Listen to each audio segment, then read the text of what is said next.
Obrigado, pastor. A paz do Senhor. Vocês querem pregação espada? Ou vocês querem pregação marreta? A pregação marreta, ela é cabeçuda e pesada, né? E a espada? Chata e comprida, né? A marreta é de João Batista. Vamos tentar não pregar nenhuma das duas, né? Nem pesada e cabeçuda e nem comprida e chata, né? Glória a Deus. A paz do Senhor, meus amados, mais uma vez. Sei que estamos aqui na casa do nosso Papai do Céu para cultuar. E muitas vezes a gente tem muita dificuldade para chegar até aqui, mas com esforço a gente chega, né? E eu ia pregar hoje mais sobre princípios de célula, mas aí Deus me incomodou para que eu não fizesse isso. Mesmo sendo culto de celebração de célula, mas a gente pudesse se preocupar com questões de cunho familiar, cunho espiritual, vida de jovens, vida de homens e mulheres, né? Porque eu também preciso dessa palavra. No livro de 1 João, primeira carta de João, primeira carta de João, capítulo 2, versículo 14, diz assim, na parte B do texto. Os irmãos vão lá na parte B. Passa. Isso, é no 15. Não, volta aí. Aí mesmo.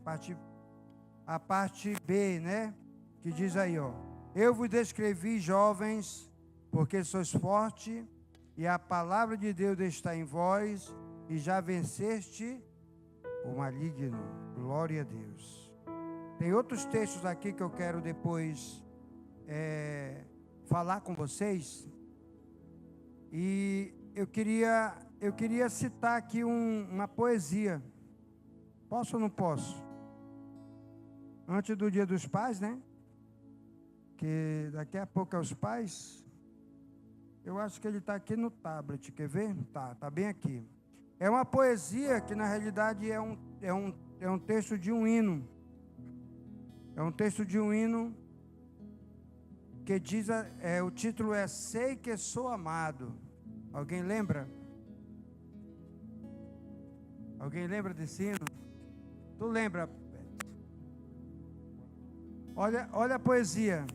Eu não vou cantar porque a voz já é pouca. Vou tentar. Mas é melhor ler, né? Ainda que meus pais me abandonassem, tenho alguém que não se afastará de mim. Ainda que no mundo eu só pecasse, Ele é bom e me ampara mesmo assim. Ainda que os montes se transportem e se abalem, sua santa mão angélica me vale. Sei que sou amado, com amor profundo, com amor infindo, por alguém tão lindo, transmite tanta paz, o seu olhar de luz, eu vou dizer seu nome, o seu nome é Jesus, né? Uma poesia linda. Deixa eu dizer uma coisa aqui para os jovens. As crianças ainda não conseguem entender. Talvez os meus filhos, que é o Edmilson filho que ali está, e o Esma Neto, eles talvez não consigam entender algumas coisas. Eles só vão conseguir entender para o futuro. E talvez, eu espero que lá no futuro, bem longe, eu esteja com eles. Se o Senhor me permitir ter anos de vida ainda, saúde, porque eu fui ser pai velho, né? Pai de cabeça branca. Então, eu tô numa idade onde eu já era para ser avô. E eu sou pai de menino novo como eles, que não conseguem entender. Eles não conseguem compreender algumas coisas. E tem jovens que a questão que não conseguem compreender também, infelizmente.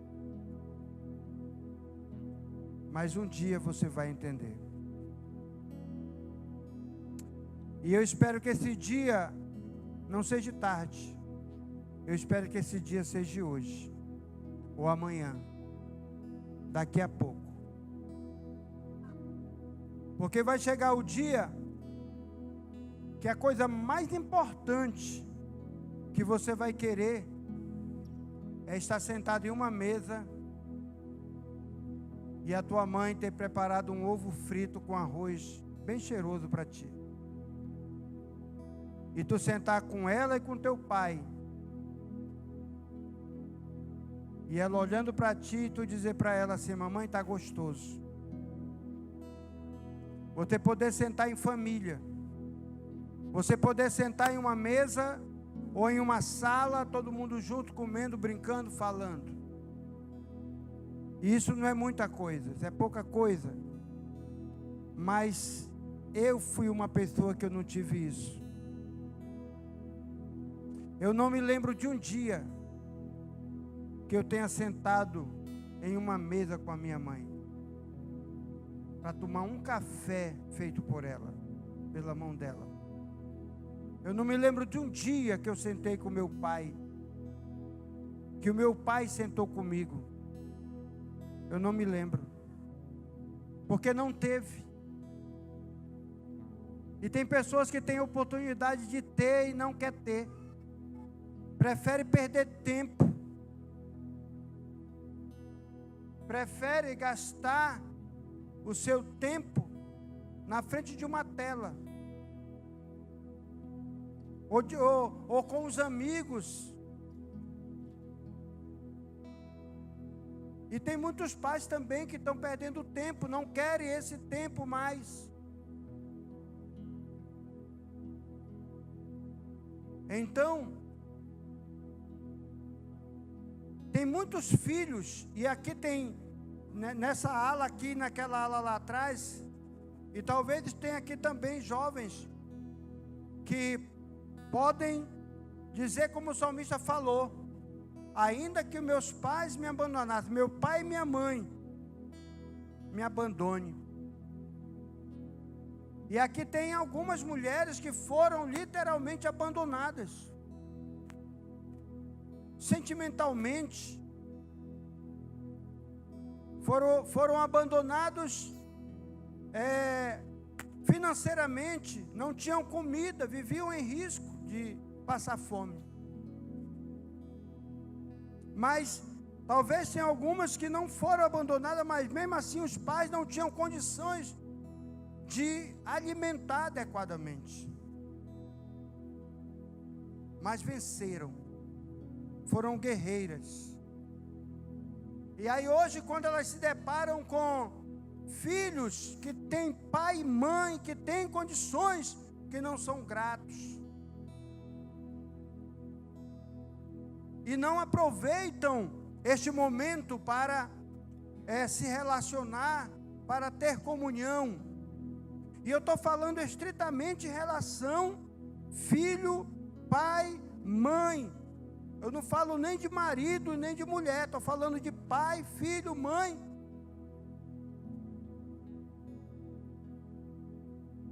Porque é o que marca.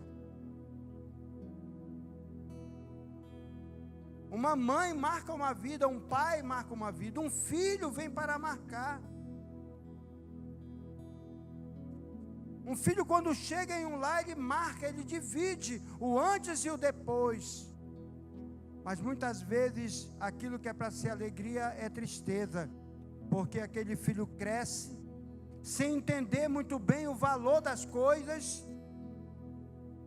o valor da obediência, os princípios, mas quando cresce piora, começa a trazer tristeza, aonde os próprios pais não têm como corrigir, não tem como intervir, fica realmente sem força para fazer nada, por causa da desobediência. E hoje nós estamos vendo muitos jovens perdendo as suas vidas por conta da desobediência, porque não obedeceram pai e mãe. E quando chegou lá no mundo é cruel. Quando chegou lá na rua é cruel. O próprio cantor aqui, o Osé de Paulo, tem um hino que ele diz: o mundo é cruel. O mundo é cruel. Mas tu és bom, Senhor, ele diz. O Senhor é bom. E nós estamos na casa de Deus e nós temos a palavra de Deus. E a palavra de Deus nos mostra que jovens, mulheres, homens passaram por um momento difíceis, mas eles venceram na força do Senhor e pela fé no Senhor e pela obediência à palavra de Deus.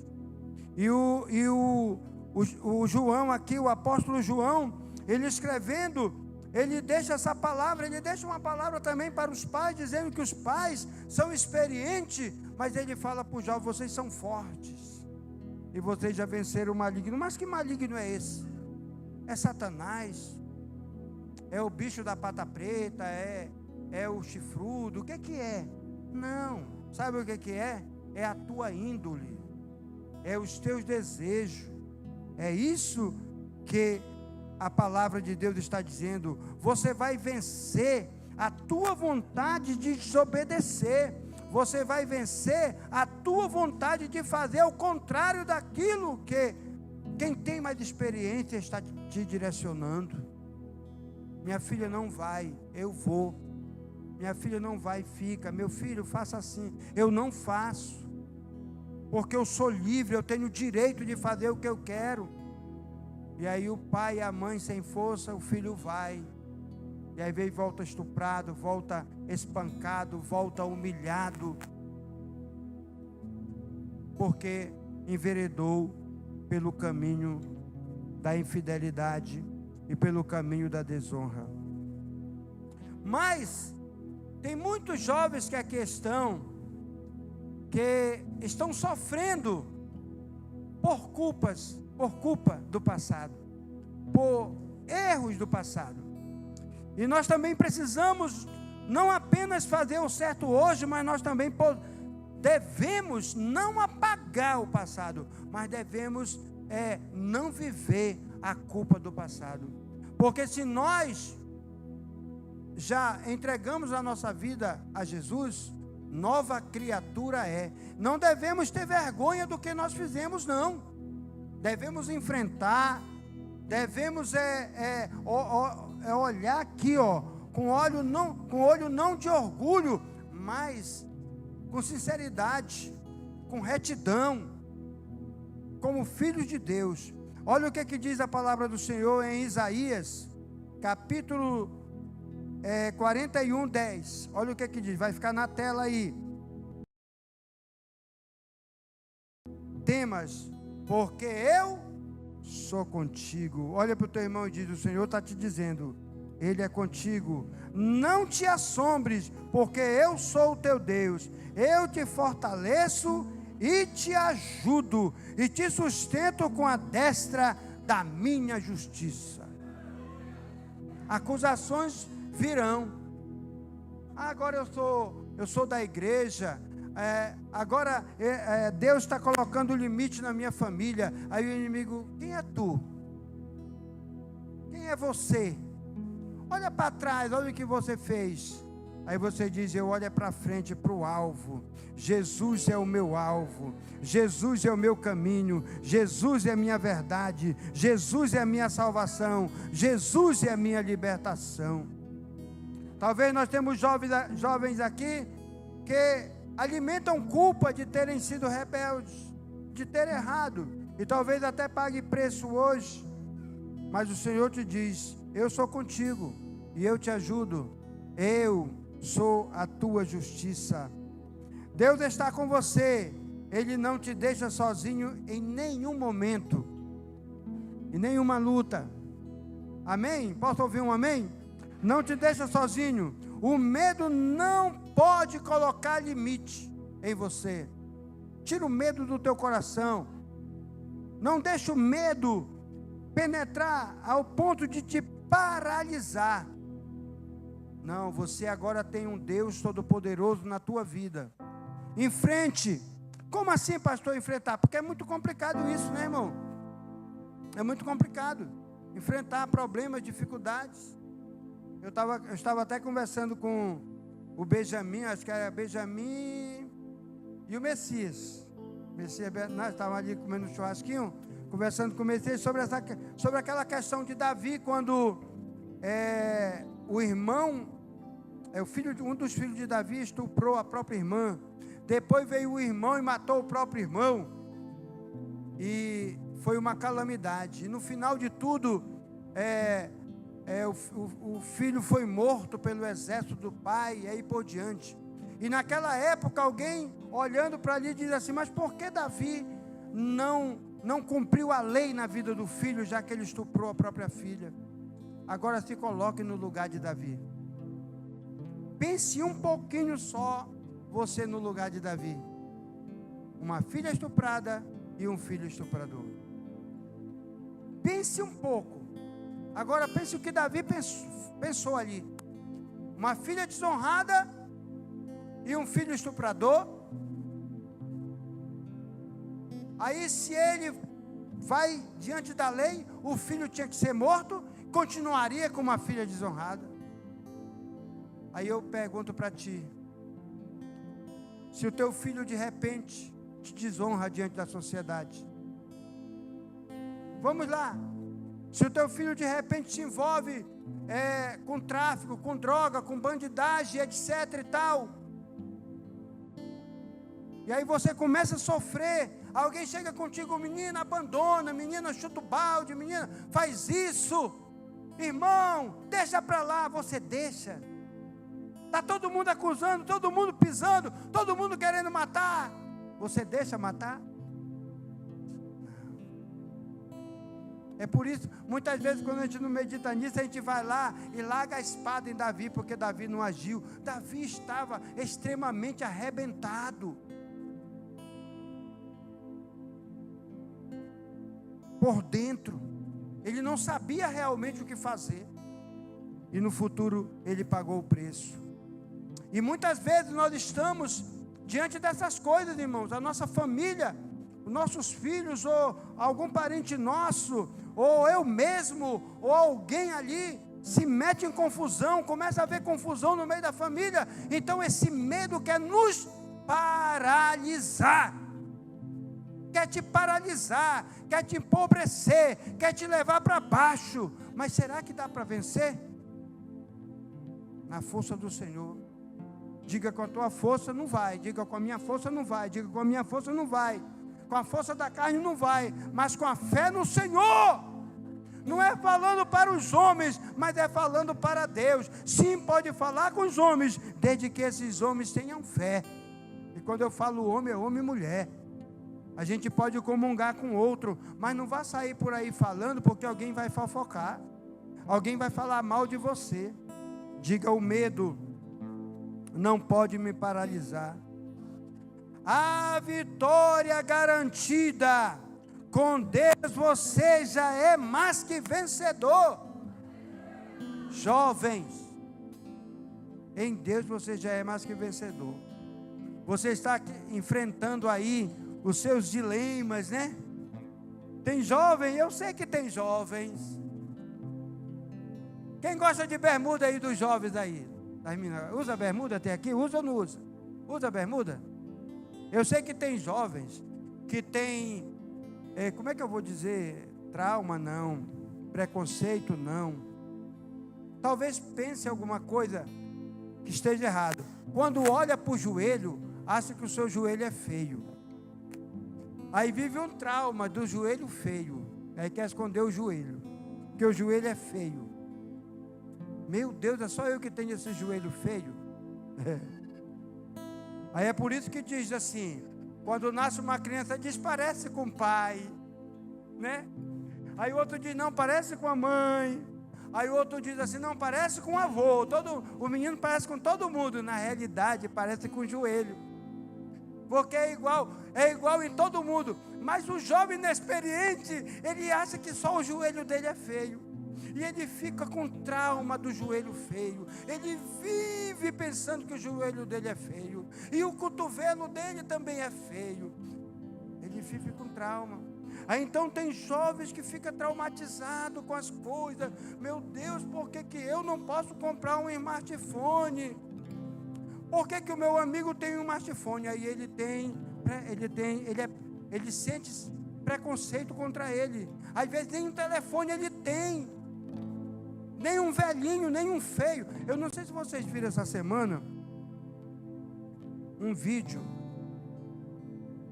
de um jovem sentado em uma praça, aparentemente em um colégio, uma faculdade, algum lugar, aonde alguém filmava atrás dele. Ele estava como mexendo em um celular, mas na realidade não era um celular, era uma capa. Então ele sentou, os amigos dele ali, e ele mexendo aqui. Ele olhava. E não era só para mostrar que ele tinha um celular. Aí guardava. Tem um celular. Você pensa que o jovem não sofre por causa disso? Todo mundo tem celular na faculdade, mas ele não tem. E se ele tem, é velhinho, que quando ele pega, está todo arranhado, todo feio, todo quebrado, ele esconde para cá, esconde para ali. Não tem dinheiro nem para comprar aquela proteção. Você pensa que não tem? Tem. Então diga assim, eu sou mais que vencedor em Cristo Jesus, com ou sem celular, com ou sem celular bonito, bom, caro. Você é de Deus. E sim, Deus vai te dar toda a condição para que você possa alcançar verdadeiramente os teus sonhos. Diga, eu venço não na minha força, mas na força do meu Senhor, porque eu venço todos os preconceitos. Glória a Deus, eu não me deixo abater. Olha, eu quero mostrar aqui para vocês alguns personagens. Quem já ouviu falar de José? Maioria absoluta. José, um filho de Jacó, ele era um dos filhos mais novos de Jacó, e ele tinha uma distinção. Ele era um menino assim muito extrovertido, né? Ele alegrava o pai por conta de algumas situações lá do passado, né, com a esposa dele. E aí os irmãos dele ficaram com inveja, resolveram vender José como escravo. Venderam José como escravo. Você já pensou você ser vendido como escravo pelos teus próprios irmãos, te odiarem, querer te matar? Foi isso que aconteceu com José. Ele foi jogado dentro de um buraco, um lugar que servia de poço ali, talvez tinha lama. Foi jogado lá dentro e queriam matar ele, mas alguém interviu e disse, não vamos matar, então vamos vender.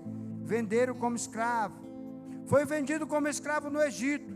Lá no Egito, por conta da sua inteligência, por conta da sua educação, ele ficou na casa de um oficial. Ficou na casa de um oficial, e ali ele tinha tudo, ele tinha comida, ele tinha liberdade, ele trabalhava, mas ele foi assediado. E como ele não quis ceder, ele foi acusado de molestar a esposa desse oficial. E agora ele foi o quê? Acusado, foi condenado e foi preso.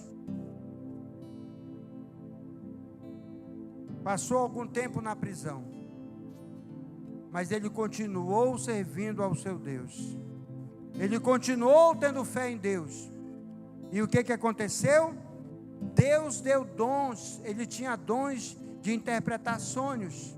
E ele interpretou o sonho de duas pessoas dentro da prisão. E um deles falou para Faraó, quando Faraó teve um sonho: olha, tem um rapaz rapaz lá na prisão, o nome dele é José. Olha como é que é, o Espírito Santo faz lembrar. Ele interpreta sonho.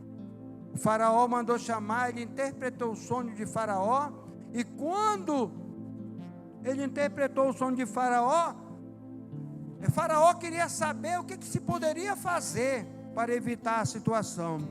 Ele disse: pega um homem sábio, inteligente, dá autoridade para ele, para que ele durante 7 anos de bonança, ele possa trazer a 5ª parte de tudo que o Egito e a adjacência produzir. Traga, guarda em celeiro, guarda tudo. Essa pessoa, só a ti, ela só estará abaixo de ti, ou não ultrapassará a tua autoridade. E ali, Faraó, ouvindo aquela palavra, viu que a interpretação era correta, disse: será que eu vou encontrar alguém melhor do que este rapaz para fazer tudo isso? E colocou então José como administrador de todo o Egito. O segundo homem mais poderoso naquela época do Egito. Aí você já conhece a história, né? Ele recolheu 7 anos, trouxe muita abundância para o Egito, e depois dos 7 anos passou aquela bonança, veio a fome, e as pessoas vinham ao Egito buscar. Tinha que procurar quem? O antigo escravo, o perseguido, o maltratado, aquele que foi tido como morto para seu pai, agora era uma autoridade no Egito, e a própria família, os próprios irmãos tiveram que se ajoelhar para se cumprir um sonho que ele teve lá no passado, o qual dava raiva a eles, mas teve que se cumprir. Diga o que Deus, diga forte, o que Deus tem falado sobre mim vai se cumprir em nome de Jesus. Outro homem, vamos lá. Jó não era novo, Jó não era jovem. Jó era casado, Jó tinha filhos, mas Jó era muito rico. E ele era um homem também que causava inveja, tanto em pessoas como também no reino espiritual. E aqui na Bíblia representa de Deus e disse: tu tem visto Jó? Aliás, Deus é que pergunta, né? Deus pergunta para o inimigo: tu viu meu servo Jó? Como ele é íntegro, fiel. Aí o inimigo disse: sim, ele é fiel, porque tem tudo, tem riqueza, tem saúde, tem tudo. Permite que aconteça alguma coisa com ele. Aí o Senhor deu a permissão. Ele perdeu filhos, perdeu riqueza, perdeu tudo. A mulher ainda fez confusão com ele, porque a mulher já estava atribulada, porque eu tive até meditando sobre a mulher de Jó. Alguém diz: a mulher de Jó foi assim, bem dura com Jó, mas na realidade eu acho que ela estava tão cansada, porque ela perdeu o filho, perdeu tudo, tinha status, né? Perdeu tudo. Então ela estava tão cansada que ela disse: homem, amaldiçoa esse teu Deus e morre. Ou seja, começa a dizer coisas aí contra o teu Deus, começa a amaldiçoar as situações, começa a reclamar da vida e morre, que nada mais adianta. Ele perdeu tudo.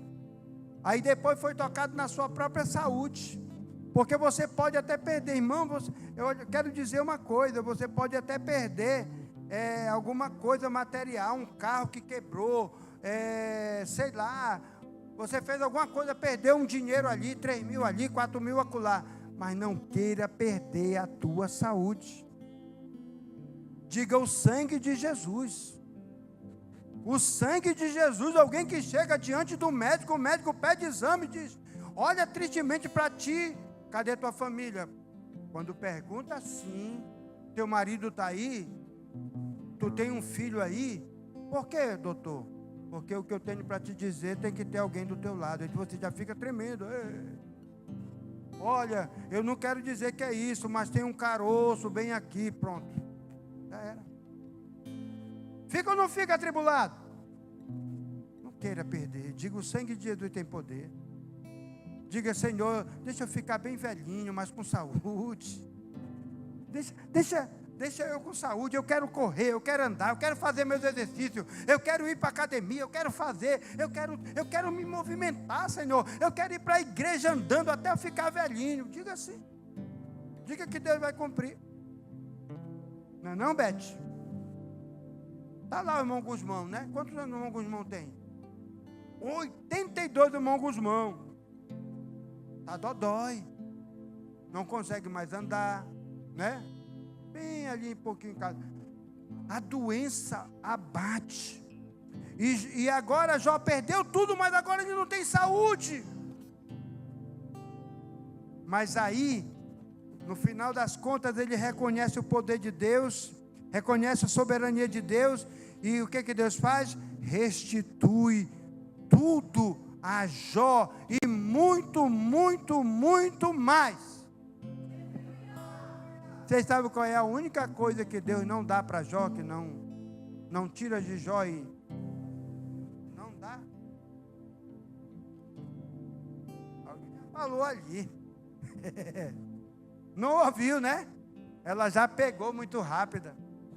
Ela é psicóloga, eu acho. O que foi que Deus não tirou? Foi a irmã que disse? Pensei que mas ela deve ser psicóloga também. Diga aqui, o que foi que Jó não perdeu e Deus não deu? Por que ele não perdeu? A esposa. Pensa nisso aí.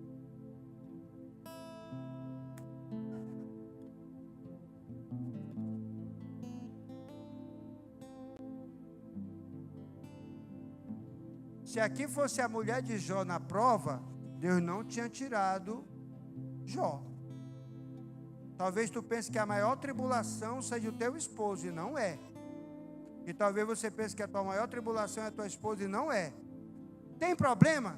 Tem. Tem dificuldade? Tem. Muitas vezes sem contenda? Tem. Mas Deus não tira. Teu cônjuge não tira.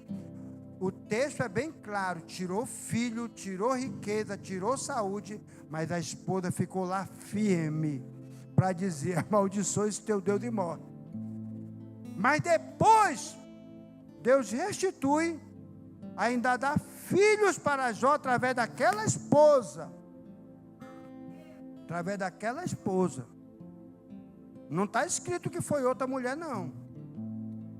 Foi a mesma esposa. A mulher, aquela mulher ali. Então Deus restitui, que agora, aquele segundo momento de Jó é melhor do que o primeiro. Glória a Deus.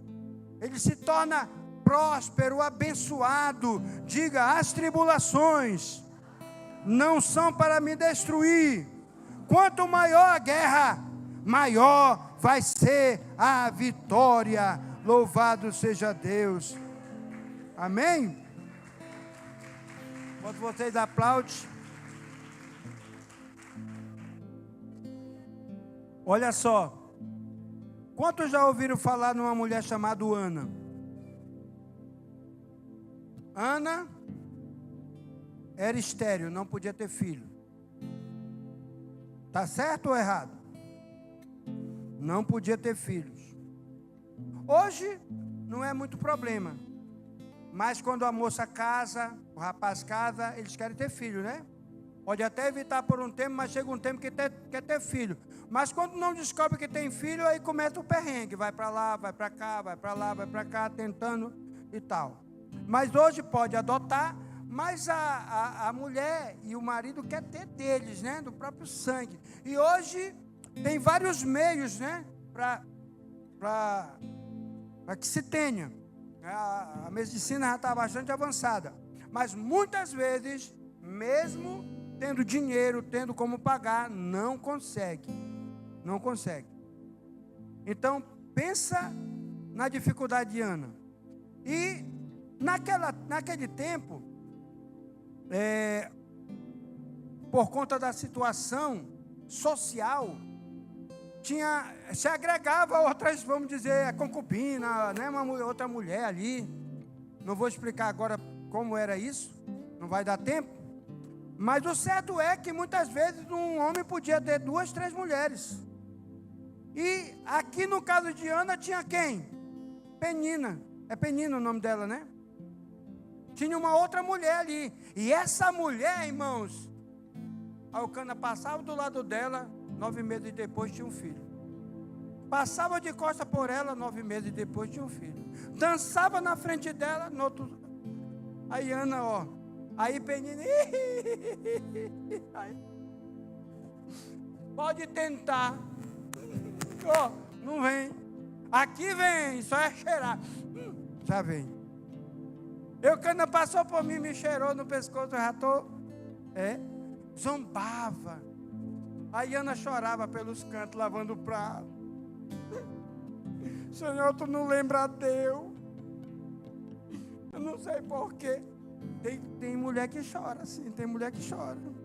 Só acontece comigo isso, Senhor. Eu vejo tanta irmã dar testemunho lá, mas eu não tenho. Aí ela foi um dia para o templo, atribulada. Vocês já vieram para o templo atribulado?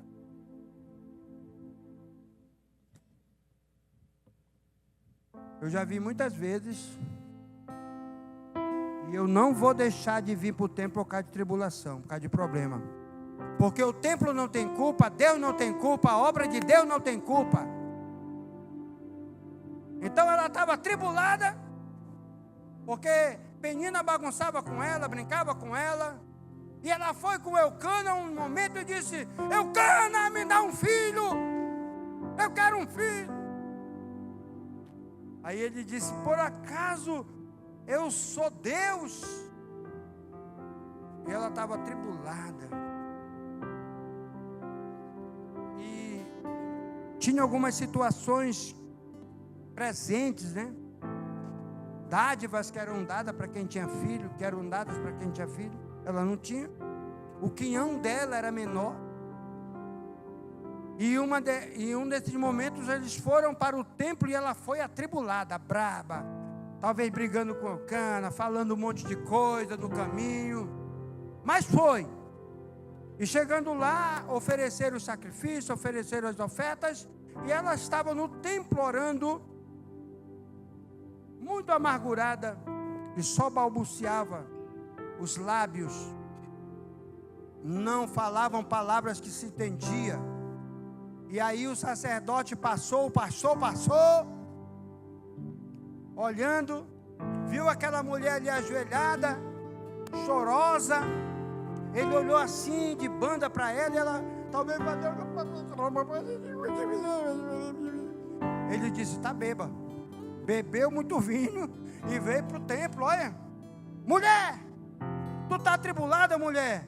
Tu está te demorando no vinho, mulher? Qual é a tua, mulher? Se levanta daí. Ela disse: não, meu Senhor, a tua serva não bebeu, ainda é cedo, eu não tomei nada, meu Senhor, é que o meu coração está amargurado. E contou a história. Aí olha a autoridade do sacerdote Messias, olha a autoridade do homem de Deus, olha a autoridade daqueles que ouvem as situações. O clamor de alguém: mulher, vai, porque o Senhor vai fazer o milagre na tua vida. Estou dizendo assim nessa linguagem, porque nós podemos dizer isso, quando nós ouvimos alguma coisa, dizer: ele não chegou, é isso mesmo, conta aqui.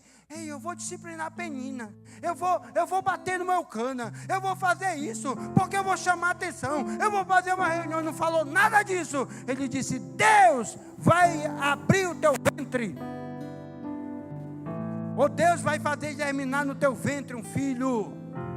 E ele fez.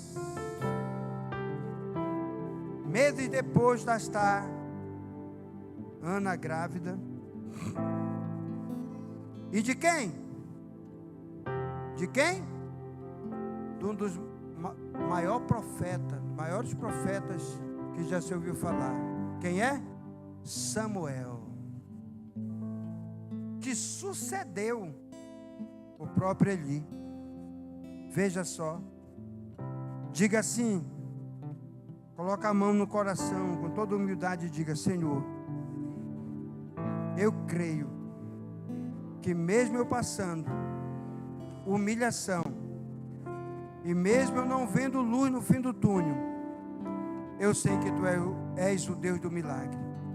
Eu creio no Teu milagre, que Tu fazes grandes coisas, assim como fez na vida de Ana, assim como fez na vida de Ana, vai fazer na minha vida e vai fazer na tua vida. Aí tem uma história na Bíblia de uma moça também, mas eu só falo dela se você chutar e acertar. Eu vou dar uma pista.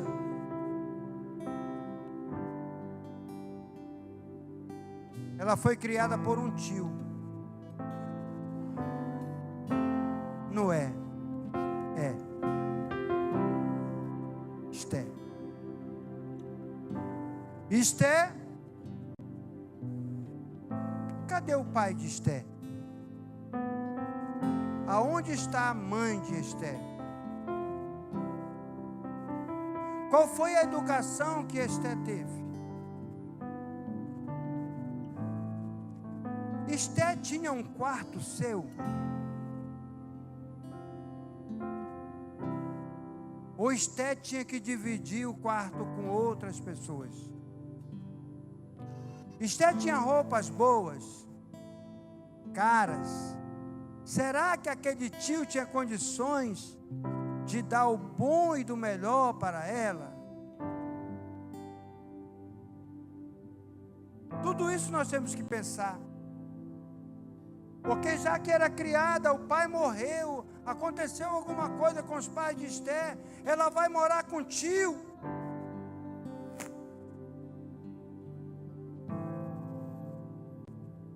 E talvez ela não entendia muito bem. Como eu falei agora, criança aí, ó. Eu não sei nem onde está o Edmilson. Olhei para ali agora, bati o olho. Já fugiu. O menino foi arrebatado. Levaram meu filho.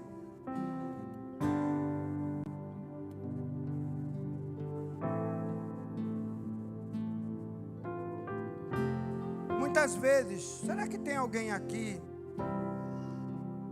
que precise, que gostaria de ter o seu quartinho, ter suas coisas, e não tem?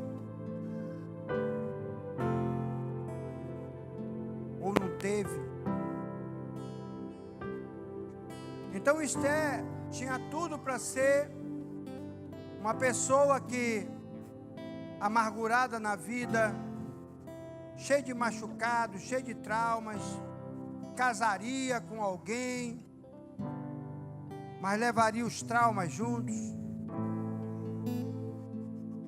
Mas quando ela se tornou uma moça, aconteceu uma coisa inusitada, lá no reino onde ela vivia.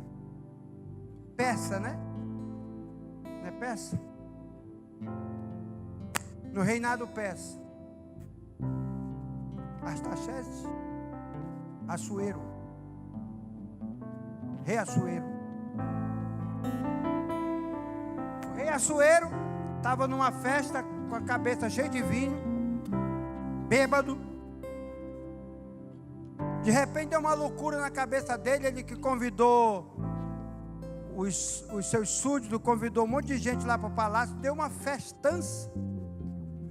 E ele, orgulhoso da sua esposa, que ele dizia que era muito linda, e ele disse: olha, minha esposa é muito linda e eu vou mostrar para vocês. Mandou chamar ela. Dizem alguns estudiosos,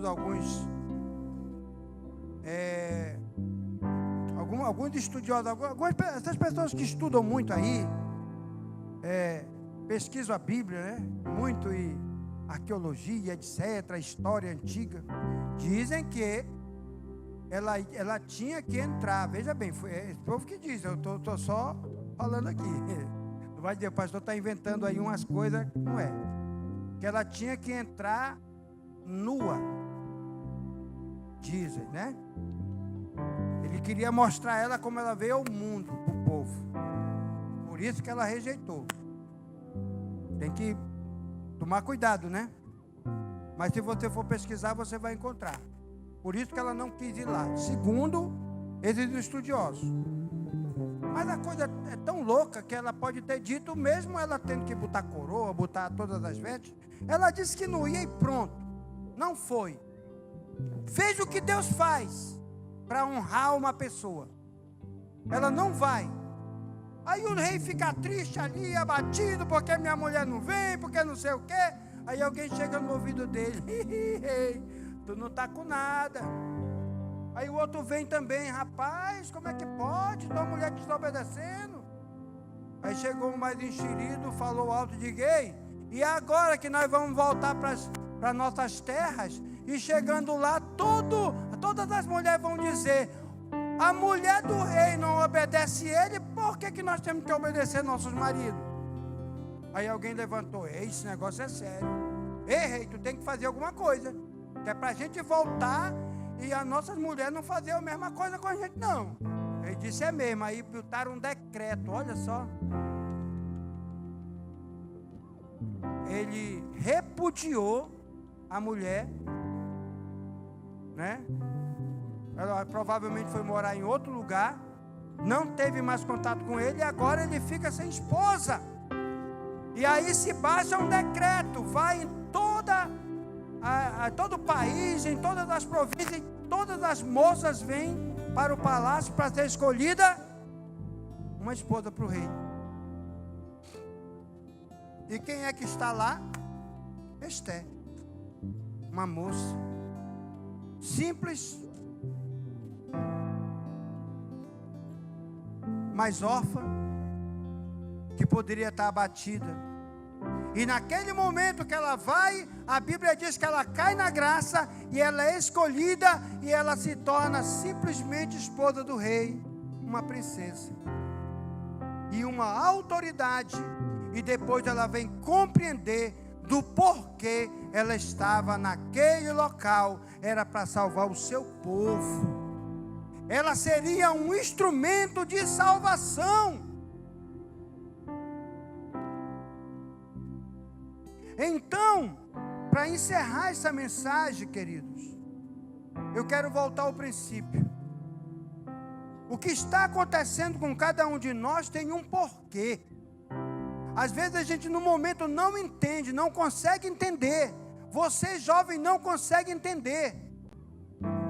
Mas você precisa se colocar na presença de Deus, ouvir a voz de Deus. Mulher, talvez você não entenda o que está se passando agora, mas tudo isso é propósito de Deus e vai ser revelado. E Deus vai te levar exatamente para onde você deve ir. O que deve acontecer com a tua vida. Confia no Senhor. Porque Esté teve dúvidas. Homens de Deus tiveram dúvidas. Homens de Deus tiveram medo. Mas eles venceram na força do Senhor. Por exemplo, João. João não era um homem pregador marreta, bravo, pregava. Mas ele mandou perguntar para Jesus: é tu mesmo? Ele era colérico, sanguíneo, alguma coisa assim. Eu acho que ele mandou dizer assim: ó, vão me matar. E se não for ele, eu não compreendo a minha mensagem. Se não for, eu saio daqui, eu arrebento esse negócio e continuo no deserto pregando. Mas aí o Senhor mandou dizer, ele teve dúvidas. Então teve homens, como também o profeta Elias se escondeu de Jezabel. Se escondeu, fugiu. Mas tudo tinha um propósito. Fecha teus olhos por um momento.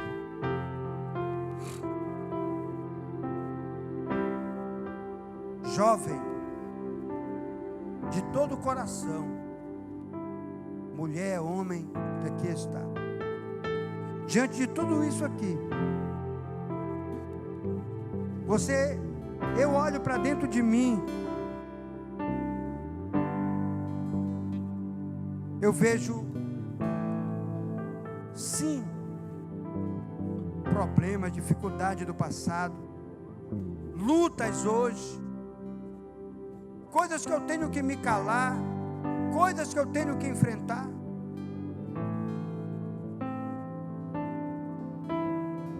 E dá medo muitas vezes. Mas nesse momento eu quero dizer para mim mesmo, e você também vai dizer para você, colocando a mão em cima do seu coração, você vai dizer bem assim: não tenha medo. Diga para você escutar: não tenha medo. Você vai vencer. Talvez você possa nesse momento, com olhos fechados, colocar propósitos, principalmente os jovens que aqui estão. As jovens, a sua mãe diz bem assim: filho, vem tomar café. Você diz depois. Filho, senta aqui comigo. Você diz agora não. Filho, eu quero ter um momento com você. Você diz para quê? Você tem a oportunidade. Tudo tem um propósito na tua vida. E você pode exatamente pedir neste momento força para vencer, para fazer o certo, não fazer a tua vontade simplesmente. Talvez deixar de dormir um pouco mais, talvez não sair com os amigos, com as amigas, talvez pedir perdão pelas falhas, pelos erros. Diga assim: Senhor, a Esther não tinha pai, não tinha mãe, e mesmo assim ela alcançou a vitória. E você diz assim: eu tenho. Talvez você não tenha os dois, mas tem um. Ou talvez você tenha alguém responsável que você até hoje não é grato. Talvez tenha alguém aqui que não foi criado por pai ou por mãe, mas foi criado por uma avó, foi criado por um tio, pelo um primo, pelo irmão. Você já ligou alguma vez dizendo: muito obrigado, porque você me alimentou, você me abrigou, você me protegeu. Você já fez isso?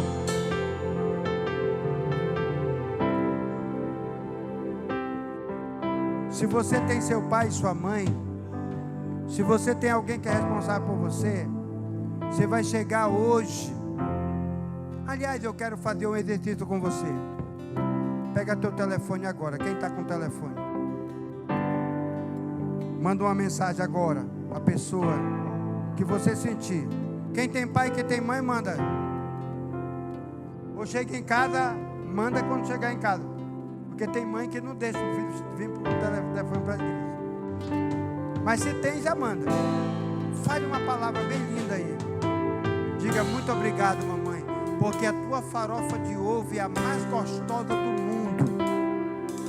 Diga: o cuscuz que a senhora faz. Papai, quando tu chega do trabalho todo sujo, suado, eu sinto orgulho porque você é honesto, trabalhador. Se for a vovó, manda para a vovó. Se for o titio, manda para o titio. Se for para o irmão, manda para o irmão. Manda para quem tu quiser. Manda, diz. Aí ela diz: tu tá... Aí ela vai receber. Quem não está aqui vai dizer: o que está acontecendo? Que golpe é esse? Você vai dizer: é o golpe do Espírito Santo. É o golpe do Espírito Santo. Deixa o milagre acontecer na tua vida em nome de Jesus.